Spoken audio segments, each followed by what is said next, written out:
നിലവറയുണ്ടോ? വാജീവാഹനം എവിടെയാണ് കൊണ്ടുവച്ചത്? സ്വർണ്ണ നിലവറയുണ്ടോ?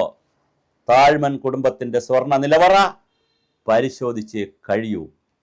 ഒരു കാരണവശാലും വിശ്വാസി സമൂഹം ഇത് വിടരുത്. ഇവിടെ വളരെ ഗൗരവമാണ്.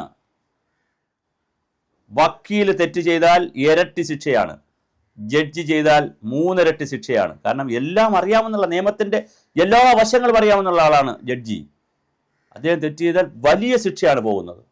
കോടതിയിൽ നിന്ന് ഒരു ഇതും കിട്ടില്ല, ഒരു കാരുണ്യവും കിട്ടില്ല.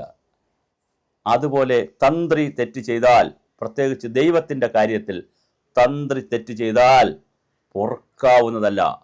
എന്തേ ഹിന്ദു സമാജം കേരളത്തിൽ, ഹിന്ദുക്കൾ ഇപ്പോഴും വെറുതെ ഇരിക്കുന്നു? NSSനും SNDPക്കും ഹിന്ദു ഐക്യവേദിക്കും അടക്കമുള്ളവർക്കും വിശ്വഹിന്ദു പരിഷത്തിനുമൊക്കെ ഒന്നുകിൽ നിങ്ങളിൽപ്പെട്ട ആർക്കെങ്കിലും സ്വർണം കിട്ടിയോ? അതോ നിങ്ങൾക്ക് വേണ്ടപ്പെട്ട ആരെങ്കിലും ഇതിനകത്ത് ചെന്നുപെട്ടിട്ടുണ്ടോ? എന്താണ് നിങ്ങളുടെ മൗനം? നിങ്ങൾ നാമജപ ഘോഷയാത്ര നടത്തി, അതും കുറേ അമ്മമാർ, പാവപ്പെട്ട അമ്മമാർ എരുമേലിയിൽ നടത്തിയപ്പോഴാണ് നിങ്ങൾ പിറകെ പോയി നടത്തിയത്. മുമ്പേ നിങ്ങൾ പോയവരല്ല. ശബരിമല അയ്യപ്പൻ്റെ കാര്യത്തിൽ നിങ്ങൾക്കൊരു അവകാശവുമില്ല എന്ന് പറയേണ്ടി വരും. ഇവിടുത്തെ വിശ്വഹിന്ദു പരിഷത്തിനും ഹിന്ദു ഐക്യവേദിക്കും ഉത്തരവാദിത്വത്തോടുകൂടി പറയട്ടെ. KP ശശികല ടീച്ചറടക്കമുള്ള ആളുകളും RV ബാബുവും ഒക്കെ ചാനലിൽ വന്നിരുന്ന് മെഴുകി എടുക്കും. പിന്നെ ആളുകളെ കിട്ടിയാൽ, മൈക്ക് കിട്ടിയാൽ ധാരാളമായി മുസ്ലിം വിരോധവും ക്രിസ്ത്യൻ വിരോധവും ഒക്കെ കുത്തിവെച്ച് അങ്ങ് നിറച്ചു പോകും.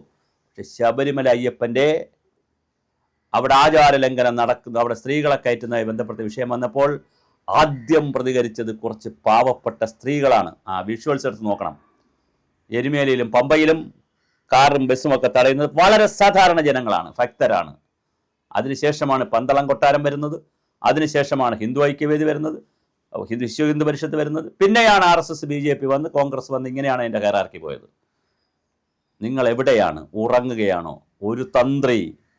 ഒരു തന്ത്രി കുടുംബം കോടികളെ വഞ്ചിച്ചിരിക്കുകയാണ്, ജനകോടികളെ വഞ്ചിച്ചിരിക്കുകയാണ്.